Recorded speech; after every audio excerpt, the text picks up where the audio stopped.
Huffman. Hello, and we're live. What's up? What's up? I'm Keenan. You're listening to Top to Bottom. I'm your host, Keenan, and this is Becc. Becc, are you having fun on tour? I am. I'm having a lot of fun. Where are we touring, Becc? We're in Dallas right now. We're live from Wednesday night from Dallas. Not Wednesday New York. night. I think that it shows. There we go. Dallas, Texas. Yes, Dallas, Texas. We are in Dallas. There we go. It's right over there. Yes, Min's right over there. Look, Yes. everybody. Say hi, Min. Hold up. Hello. There we go. Yes, we don't forget you people. We do not forget you people. We remember our peeps. So we're doing this live from Dallas, in between our show, before our show today. So if you're listening to this right now and you're in Dallas, come down to Club Dada. come down to Club Dada Dada and watch us. We are going to be dropping mad wisdom from 5 to 9. 5:30? Yeah. 5 to 9. 5:30 to 9. It's free. If you Yes, watch us sir. at Guillaume, Larry Long Jr., we're all going to be here. All right, let's get on to the first segment, which is Email teardown.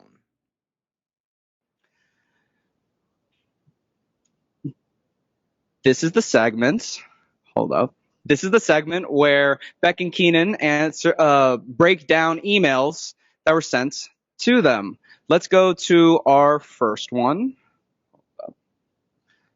Right here. Perfect. Oh yeah, I'll read it to you. Don't you worry. Don't you worry. Here we go, right here. Here's number one. It says, "Hi, Keenan. My name is Aaron Padilla with Gesture. Our Smart Send social gifting technology has enabled companies like yours to strengthen relationships with employees and clients. These results have made us the #1 gifting platform for many consumers and businesses. I am personally reaching out to you to have a conversation to learn more about a sales growth company and show you our new brand partnership program that focuses on increasing employee engagement and is completely free and easy to get started. I would love to hop on a call to discuss this in detail. Please let me know if you're available to meet this week. Thanks." And actually, there's no name at the bottom. I didn't clip that out. There's no name at the bottom. But yes, Keenan, why don't you go first? Tell us about what you think about this email. This email is basically about as typical as you get. You're that typical Betty or typical Becky or whatever it is, that phrase. This is about typical email as you get. So I'm going to put this through the gap selling criteria, okay, particularly the ask to offer. They're asking, well, how much time are they asking for? 20 minutes, 15 minutes, how much time? They're just asking for bail. top on Don't the even call. tell them. That's but they don't even tell me how much time they want. So I have to sit there and process how much time I have to give them. So that already is a barrier to entry. But I don't know what I'm getting. So I have this phrase, what is the ask to offer ratio? If you're asking for something, i.e. my time, what am I getting for my time? And I don't think enough people understand that. That if you're writing an email or you're doing a cold call, but in this case an email, when you're asking for their time, you would better have an offer for that time that is worth the 15, 20, 30 minutes. And if it's not worth it, you're not going to get them. So that's the first thing. Secondly, I don't even understand where they're playing. I don't know what problem they're going to solve for me. I don't know what issues they're going to address. I don't know what their product does. I don't know anything. So I can't even begin to try to assess whether or not I should do anything. So it's stupid from the get-go. What about you, Becc? What do you think about this? And I feel like there's always a struggle with prospectors in general, and their view is, well, it would take a lot of time to contextualize to the buyer why they would buy, like what problem they would solve. And the problem with that is one party has to. It's either you or it's your prospective buyer has to contextualize. The reality is that it's to some degree selfish to ask them to do that, to make them figure out, why essentially you would buy, why that's a good idea. So I think I would take on that brunt, like Keenan's point, if you can't answer the question of how you would envision, him using it in his day-to-day to solve a problem that's egregious enough for him to want to solve, then I wouldn't send the email. So that's my first tip. And then the second tip is there's a lot of normal industry jargon. Please let me know, which is a command which will make him revolt. I would love to, quick call this next week. So there's a lot of I think typical is the main theme. Like, it's not super egregious, it's just normal, and those are the two biggest problems I see with that. Basic Becky. You know Basic Becky? Yeah. Yeah. I don't know what that is. Hi. Well, here's the next email, or the next message. It says, "Hey, Becc, we researched your business a bit, and we think we might be able to get you an extra $20K a month. We have a unique GSS system that gets appointments on a pure commission basis, and we would love to see if we can also use it for your business. There's literally no risk involved, and I would love to have a quick chat about it. Best blank. P.S. This is a new innovative offer that you have never seen before, guaranteed." Becc, what do you think about this? How's it going? You had to have bought it. You had to have bought it. I'm going to go in a couple. We got 40 seconds left. First of all, how would you know it's 20K if you don't know what my ASP is? Yeah. Amen. Mm-hmm. It's too casual. And if she did a bit of research, any research, she would know that my business is a business centered around helping clients create more pipeline. And she's pitching to me that she wants to create more pipeline for me. So that's the big summary of disingenuous. She wouldn't know it's 20K, and it's way too casual, in my opinion, how she approached me. What Becc said. It's the horn. It's nothing like hearing that horn live. Nothing. Oh, and that's only at half volume, don't you worry. Oh, turn it up. Turn it up. Turn it up. All right. We're on to our next segment, which is Sales mythology. This is the segment where we demystify common myths in the sales industry. So, myth number one, always be closing. Keenan, I know you weren't able to talk during that last email, so you go first. If you're a closer, you're a punk. You're a punk. Closing is simply when you get ahead of the buyer. You spew your garbage, you tell your story, you're done.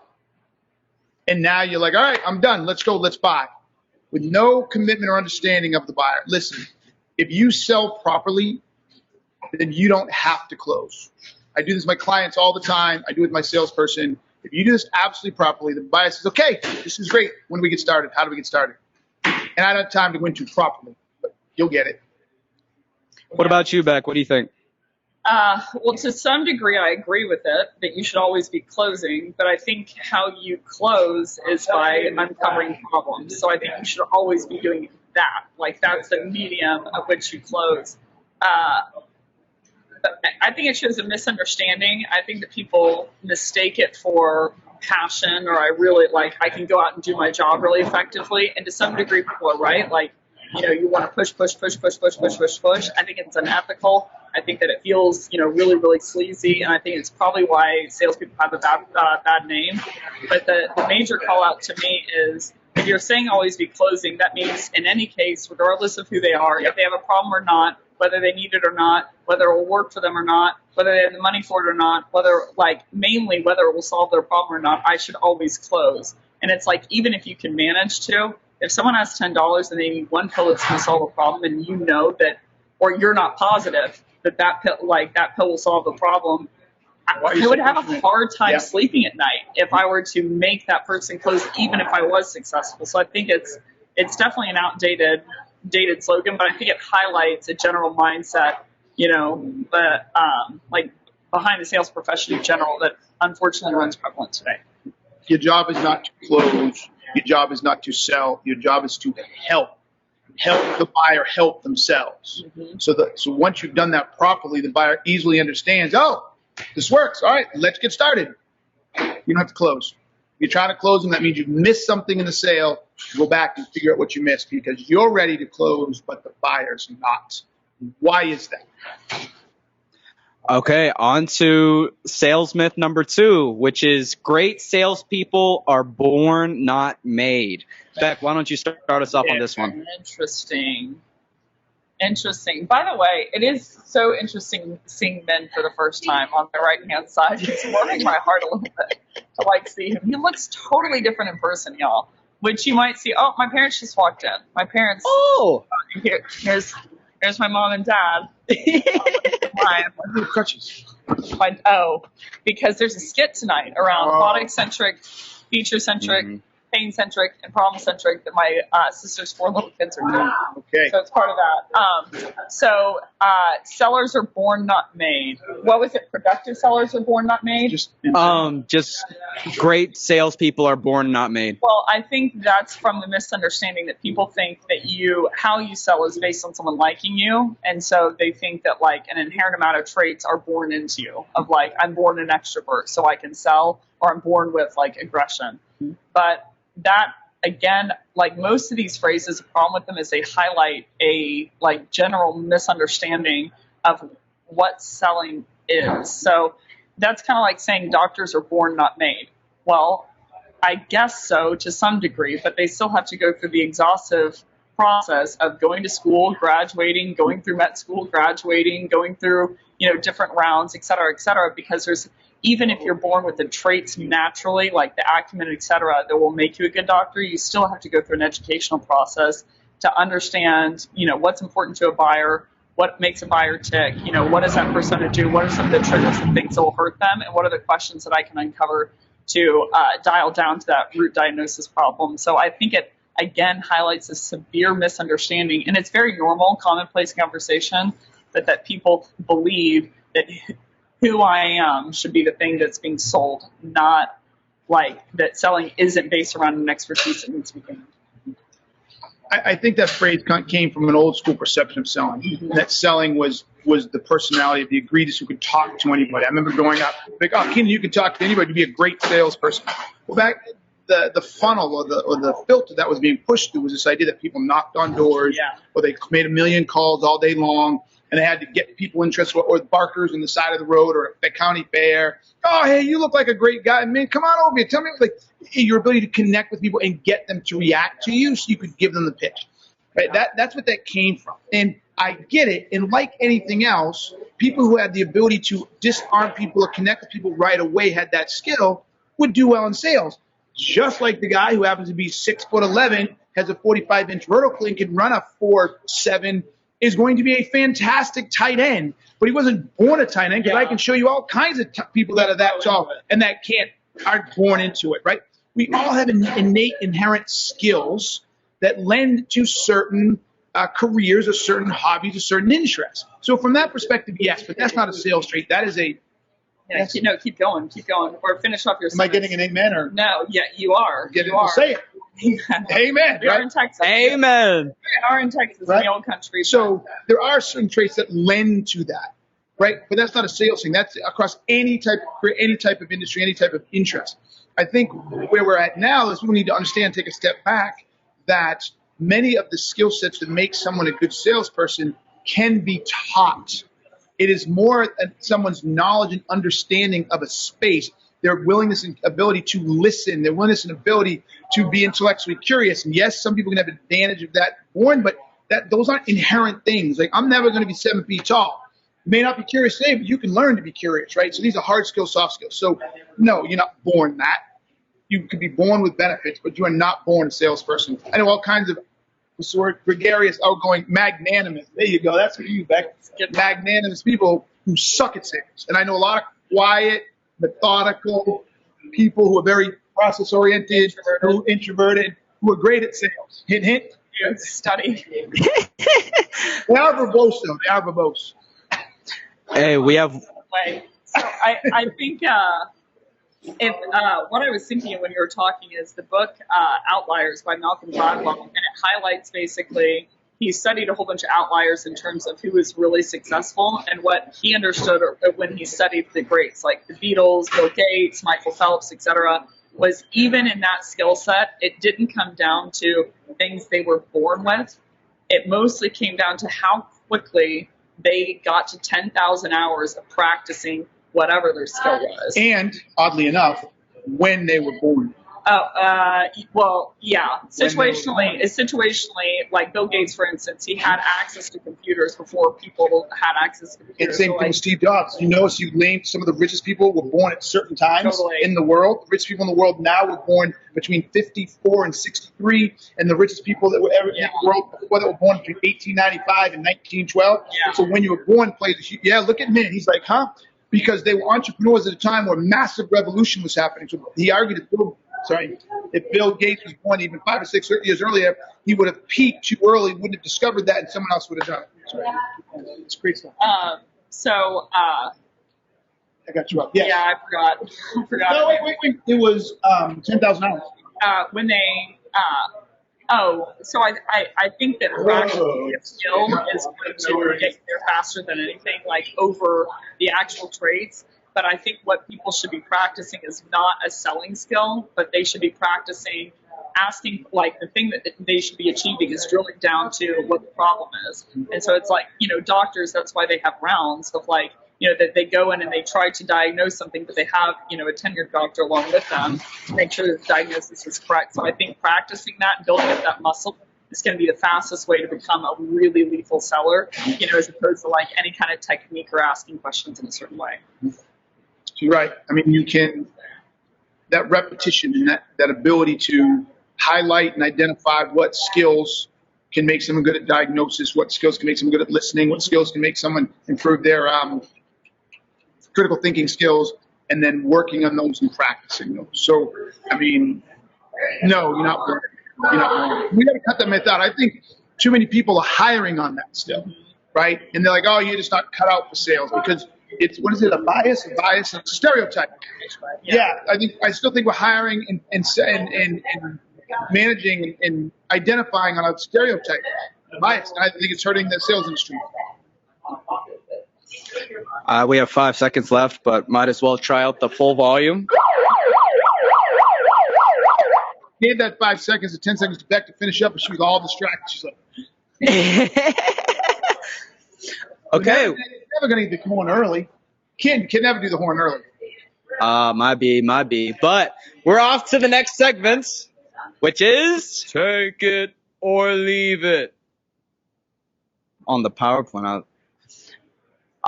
This is the segment where I introduce common sales tactics, and Becc and Keenan let us know whether they would take it or leave it. Or teave it. I want to audit. teave it. I want an audit. I think Becc has teaved it like 95% of the time, which just undermines the entire segment. I don't think in black and white. Except, it's all you think about except no. Oh my God. I have to spend 7 days with Becc on a bus. And I did. Oh gosh. Whenever it was before, trust me, she's black and white. Sorry, the background's kind of spamming a little bit, so let me try to change that a little bit. Oh. Okay, well, the first one is jokes at the beginning of cold calls. Jokes at the beginning of cold calls. Becc, take it or leave it. Leave it. I think, to me, and I know that people want to be different, it's gimmicky. And I know that it might pattern interrupt, but to me, that's not, especially if you're a full cycle AE, like, I don't see those deals close very often. Now, I think that you can make jokes along the way when you're in the later on in the cycle, but I think by and large, it just comes off as sleazy, disingenuous, like, it's just too much for me. So I am a hard leave it on jokes at the beginning, even if those jokes are as slight as like, or do you want to roll the dice or hang up on me now? I'm a hard leave it. What about you, Keenan? 100% leave it. I think it undermines your credibility. When someone gets right on the phone with you and you know it's about business and they know it's about business and you pull some, let me tell you a joke or something to be funny, it's disingenuous. It undermines credibility and it almost feels, better word, only word I can use is disingenuous. And when the minute people feel you're disingenuous, you're losing all trust and credibility. So leave it. Park it at the door. So our next take it or leave it is keeping your demo presentations brief, and by brief we mean less than 20 minutes. Keenan, what do you think? Leave it. I'm not telling you to make demo presentations long. I'm not telling you to make them short. I think the time is immaterial. Now, come on now. I don't want anybody doing an 8-hour demo, so let's fucking keep it real, right? but a demo should address the key issues and challenges they're having. So if that demo can be done in 15 minutes, then you plan a 15-minute demo and you show the features and functions that address, watch what I do here, the root causes to the problem you uncovered, and how eradicating those root causes solves the problem and eradicates the impact. If you can do that in 15 minutes, do it in 15 minutes, leave some open time for questions to see what they ask. If it takes 35, 40, 45 minutes, 40, 45 minutes. I don't care the length. I care more about how customized is it, and are you showing them the features and functions that only address them specifically in the problems root cause they have. What about you, Becc? Take it or leave it. It would be, it's dependent. I would say my only advice there would be that the demo should be after proper discovery. Amen. And you should be able to map it back. But I don't think that the time's going to be dependent on how complex, to some degree, the solution is. Now, I think it's a good marker to you that you don't know the problems you're trying to solve if your demo is really long, because usually in my experience that shortens it, of like, you're trying to solve these 3 things, these are the 3 features used to do that. So it's a litmus test to me if you're having to describe a bunch of features because you don't know which one solved the problem. But I'd say by and large it's going to be dependent on the solution. I agree. All right, the last one is leaving voicemails while making cold calls if the prospect does not pick up. Becc, what do you think? Take it or leave it? I'm gonna take it for sure.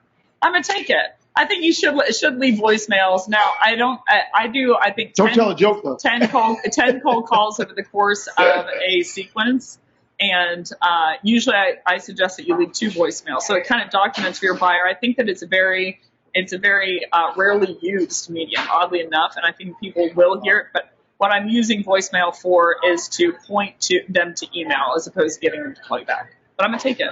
Yeah, I'm going to take it too. I'm going to take it big time. But here's why.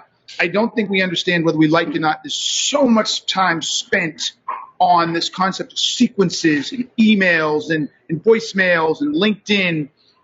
I believe every touch is building a relationship, even if let me rephrase that, I don't like that word, is building a connection. So even if they don't respond to you, when I leave a voicemail, they hear my voice, they hear my message. I found a place in their brain rent-free. So if I leave one message and they get an email from me, and then maybe, all right. Wow. The first interrupt. Okay. Paying attention. Going to be on LinkedIn Live. We got bring them on. We have special guests. Hold on, everybody. Well, Becc, you got to bring. Come on now, Becc. Hugs later. Come on up, brother. Elliot. Come on up. Bye. Say hi. Say hi. Say it louder. They can't hear. Hi. Hey, what's up, brother? Look at that. Come in the background. This is a nephew. Yes. Oh, there we go. Yes. We're in the middle of the podcast, and this is Ben. Come on in, Ben. Say hi. There you go. There we go. We're going to finish this up like 5 minutes. Is that okay? We have the lives memorized. Yo, it's going to be good. We're doing a skit on the different types of selling. So they're going to call us, and we miss Kate. Yeah. Yep. I do miss you. Okay, 5 minutes, guys. Okay, bye. All right. All right, let's speed through these last. I'll take it. Say I'll take it. I'll take it. Yeah, I'll take it. There we go. All right, on to the next segment, which is The inbox. this is the segment where Becc and Keenan answer questions from the audience. Okay. And we brought the mailbox. Mailbox. On tour. Oh, yes. Okay. In mailbox. Camera's a little high up, so. The only time a mailbox gets delivered itself. Okay. This first one is from Martin Ziegler from Germany. Ooh, where's Charlotte when you need an interpreter? With many companies in my country in fear of an upcoming recession, it seems like decision makers are always shifting priorities in the face of this uncertainty? How can salespeople like me navigate this ever-changing environment and adapt to our buyers' needs? Keenan, why don't you start us off? Shameless plug. Read gap selling, take gap selling training. There has never, ever, ever, ever been a time where gap selling is more pertinent and germane, because what I think a lot of people struggle with, and I'm somewhat guilty of this, when I talk about gap selling and I talk about teaching it, we get stuck on the execution. Do discovery and learn how to ask questions and focus on the problem. But really what gap selling is about is truly understanding the current state problem and having it truly, truly defined.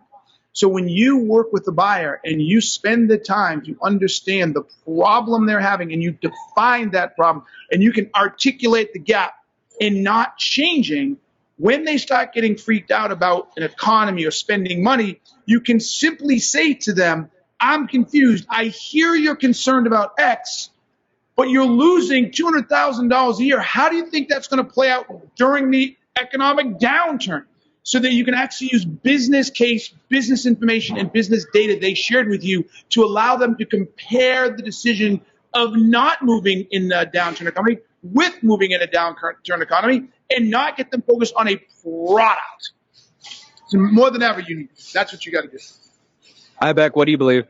I would say the so-called recession, we'll see if and when it comes and how impactful it is. So I want to highlight the beginning of the question. You're talking about a lot of uncertainty, and I think that I see that especially with like hyper-growth tech companies, that they make decisions too brashly, too quickly, just based on fear sometimes. So my advice would be, if you're a leader, to anchor yourself in data and take a step back and say, what do I think is going to cause what, and what would be a good litmus test if that's actually happening, and not make snap decisions and freak out.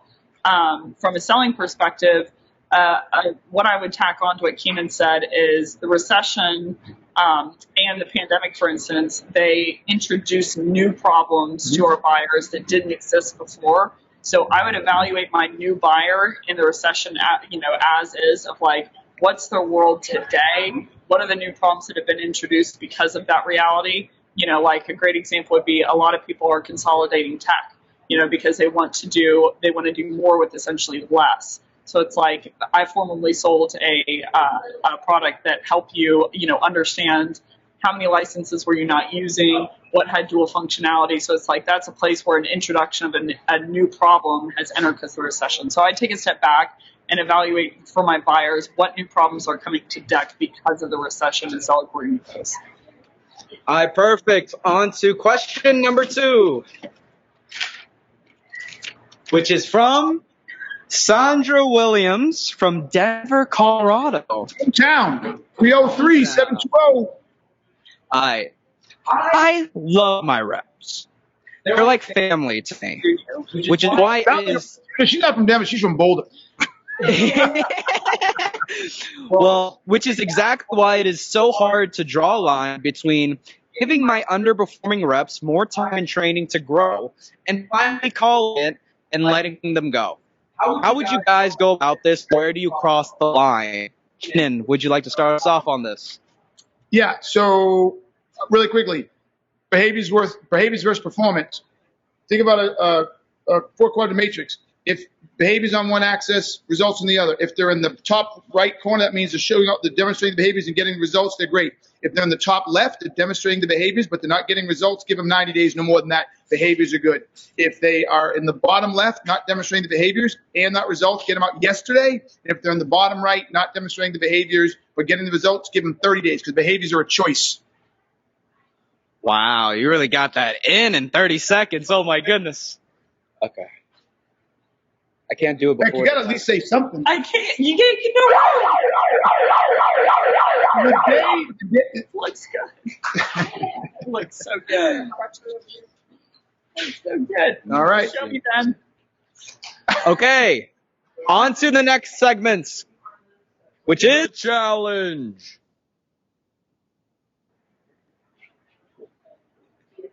This is the segment where Becc and Keenan break down a challenging subject within the sales industry. And today's challenge is how to know which sales methodology to subscribe to. Becc, why don't you start us off?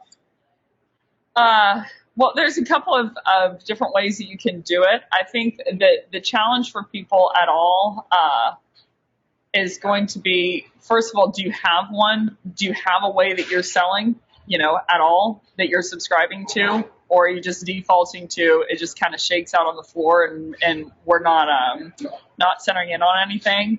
But to evaluate a methodology, I'd say the things that you can do from an ROI perspective is you can either, once you do select a methodology, you can either see, there's a couple ways you can measure it. I would always suggest with anything that you measure it. So there is a lot of misconceptions within the orgs that I work for of who was our buyer persona? What was the right point of entry? Who was the best deals for renewal? And a lot of different hunches, but those hunches were incorrect by and large. So I think one of the things that I've seen people struggle with overall is adopting one single methodology. So I would be sure to select one, and then afterwards, how you can measure basically the ROI of different methodologies against one another is you could take maybe one rep that's selling according to a pre-existing, and one rep that's selling to the one that you just hired, and see if there's a difference from a closed one perspective. Another thing that you can do that I would always suggest doing on cold calls is I don't think in the polar terms of one is right, one is wrong. I don't think in polars when it comes to methodology. So a lot of times, one piece of a methodology, because they're so technique driven often, will be better than the other, specifically on cold calls. So I would suggest, instead of thinking about the methodology, break down the cold call to understand where are you losing buyers, where are they churning within the cold call, and what's the specific piece. Is there a trend of they're churning within the first 30 seconds, so they're churning within the latter, after we start asking them questions, and then diagnose that part and understand, is there a better way to go about this specific piece that we're not doing at large? Those would be my biggest tips about measurement. What about you, Keenan? So I look at this from everything she said. Let's move on. No, I look at this from a criteria perspective. So when you sit down, you're going to look at what are the criteria from a sales methodology. You have to ask, what does that sales methodology focus on? What is the foundation of that sales methodology, et cetera? So the first one is, if you're not looking at a sales methodology that addresses and comes from the psychology of how people decide, you don't have a good sales methodology. Because too many people try to wrap tactics and tips into a sales methodology, mirroring and overcoming objections. That's not a methodology. Those are tactics, and or other ones that get certain kind of information like Medic, right? Yeah. They'll tell you they're not a methodology. Many of you are using it as a methodology. Right. So Medic is just a set of things they want you to go get. They don't provide necessarily an order. They don't really break into the specifics of them. So the first one is, if the specific methodology you're looking at is not rooted in the decision-making process of how people, not even buyers, people decide in the first place, you don't have great methodology. I think the second thing is important is the understanding of helping. If you're looking at a methodology and it is not rooted in a concept of helping versus selling, you don't have the right methodology. Because at the end of the day, if a methodology is not teaching people how to help, and they're focused on the product, they're focused on the sale, they're focused on the close, that's what I call product-centric or seller-centric, that methodology is going to fall flat over time, because salespeople are going to be driven by their own motivations. And when buyers don't sense that their motivation, that the buyer's motivation is first and foremost, you lose credibility, you lose trust. People get very, very frustrated and uncomfortable with that. So I think those are the two that I would really throw out there as the most important. Becc? That's all I have. One last thing is I would understand baseline, what are they asking you to do for the methodology, and not get lost in the minutia. Meaning, if you have solutions, what's the thesis of the methodology, and ask yourself, by and large, do I agree with this? Do I believe in this? For better or for worse, even if you hire one methodology that's not that great, if you want to link ROI, you're going to need to see adoption, and where people struggle for adoption is not believing in it. So I would take a step back and ask myself, when I see the punchline of this, of or like Challenger, for instance. Like, do I believe that challenging prospects should be the main thesis in the room? That's what I should do, end all be all, and that there's different facets to do that. And if I do, then like, okay, then I can take it more seriously. So I think we're in the challenge. Remember this one. Oh, we only have one? Yes, the challenge. Oh, I'm going to ask you a follow-up question on that. I know you're talking about like adopting. Let me add one thing to this. Go ahead. Besides the criteria of which methodology is best, I think those two I threw out are the key criteria. But beyond that, regardless of what methodology you go with, you have to have a support system behind it to make it stick. I think asking what a better methodology is, I mean, I guess that's great for debate and that's great for egos, for all the people who are behind them or what they believe. But regardless, at the end of the day, whether you pick the best methodology or the worst methodology, it ain't going to work if you don't build the systems inside to make it stick and to reinforce it and to drive it home. So I think they need to be coupled. I'll take a bad methodology with a commitment to make it stick way over the best methodology with no commitment to make it stick. Now, my follow-up question on that is, let's say you're in a entry-level SDR or AE role, and you don't have that decision-making power to convince everyone to adopt a certain sales methodology, but you do see that your sales department is not performing well with the methodologies that they're following, and or they're not even following a methodology in the first place. What advice would you give to them in terms of changing their methodology and getting it to stick with the rest of their company? Yeah, I'm a pretty good example of this, of a lot of the pre-existing orgs that I worked with and worked for. There was a lot of beliefs that I, in my stomach and in my core, didn't believe. I didn't think that they would flush out, and the results were even there that they weren't flushing out. And so I don't know if this is good advice or bad advice, but it's how I did it and was able to do it, is instead of getting people to understand my point of view and yada, yada, yada, I'm like, they want me to follow what they're doing, but if they're a good leader, I'm going to bank on the fact that what they really want is results.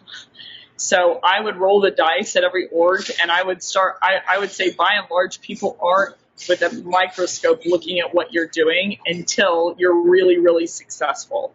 And so I knew that I had a limited leash, so to speak, of like, I have to produce and produce fast, and then they would ask me on the back end, essentially, how am I doing what I'm doing, and basically adopt that. But I would say that you need to have a lot of conviction to operate in that manner, because if I didn't believe very deeply in the principles that I did, it would have been a huge risk. It already was, even knowing what I knew to be true, it was already a risk. So I would say be sure that you have done the research and like spent the time, knitting together something that you truly believe is going to make a difference, and then I would just go start deploying it, and your results will speak for themselves. And if they're a good leader, they'll back you and they'll want to replicate it. Yeah, everything Becc said. I think I've gone on a rant on this. Too many people don't advocate for themselves. You need to remember, at the end of the day, you are a business of one. And then when you get promoted and you have, let's say, 6 people under you, now you're a business of 7. When you get promoted again, you get 50 people under you. Now you're a business of 50. And if you go all the way up to CEO of 1 million, you're a business of 1 million. I don't really give a shit. But you have to operate in every role you're in as if you're the CEO of that role. And so if you believe there's a different way of doing something, then you do it differently. Now, look, I get it. If you're in a manufacturing line, you can't change the manufacturing process so it messes up everybody else. That you can't do. But if it doesn't affect anybody else, then do you. Like, go in and you use your own sales process and you go use your own methodology and you make it work. Just be prepared. If it doesn't work, you're going to be held accountable to that. To your point. But yes, I want to send a message to everybody out there. Stop waiting for people to tell you what to do, and stop doing what everybody tells you to do. If it's not going to impact other people and you believe you can make it happen, go make it happen. Any last closing thoughts, Becc, while you have 5 seconds to go? Listen to Becc. That's what I say. She didn't fall for my bait. All right, we're going on to our last segment. which is the rant. This is the segment where Becc and Keenan give us their closing thoughts. So why don't you go first, Becc? I'd say my rant's going to be short, but it's meaningful to me. I'm back in Dallas, and so I'm reminded of a period of time when I believed when I believed in, oh no, I never believed in that. But I believed in the limitations that people were telling me sometimes about myself. And I also believed my own thoughts, that I couldn't do stuff and that I was too scared to do something. And I take a step back a lot of times and I think about how different my life would have been if I had stayed there and listened to that girl in my head. So I don't know who's watching this. I don't know your background. I don't know where you're at. I don't know anything that's going on in your life. But it would have been a severe misstep for me to not at least roll the dice and do something like flip the script. Now, I was really objective, I feel like, in my background to understand, do I realistically on paper think it's going to be successful? I don't think you should chase all your dreams. I think that you should be analytical on whether it's going to pan out for the positive against your goal. But once you're positive of that, I think most people are, or at least I was, in the place where I wasn't going after what I wanted. Just, I don't know, I was scared. And so I would encourage you, if that's you, to think about the idea that you have and the life you want to live. Understand if you think objectively that you can hit that goal. And if you do, just start running. Just start running and jump all in, because it might work. And you might be really happy. So that would be my rant. Just start running. That's a good one. That's a good one. Great one. Okay. I want to talk about carrot cake. Uh-oh. Okay? Listen. Men's carrot cake? Listen. I haven't had it yet. I'm about to have a carrot cake, but it's going to be a good one. But here's the deal. Carrot cake is the best dessert ever. But you never, ever, ever make it without cream cheese frosting, and you need multiple layers of cream cheese frosting. You do not make it with buttercream. You just don't. You can have walnuts, no walnuts. That's acceptable. Some people don't like nuts, but you do not make carrot cake with buttercream frosting or any other type of frosting. It is ample, explosive amounts of cream cheese frosting at all layers, and that's how you do it. So that's my rant. I got one for my birthday, and I was so excited because it's my favorite dessert. And it was buttercream. I almost threw it at me. Right? Don't ever make carrot cake with buttercream frosting. Well, I thought there was a hook. No, there's no hook. This is not rant. Free rant. That's what I'm ranting about. Thank God I made a cream cheese frosting for this carrot cake. Thank you. Thank you. And so that's the podcast. I'm Keenan, author of Becc Holland, your co-host of Top to Bottom. Thank you. This is Becc. I am. Goodbye.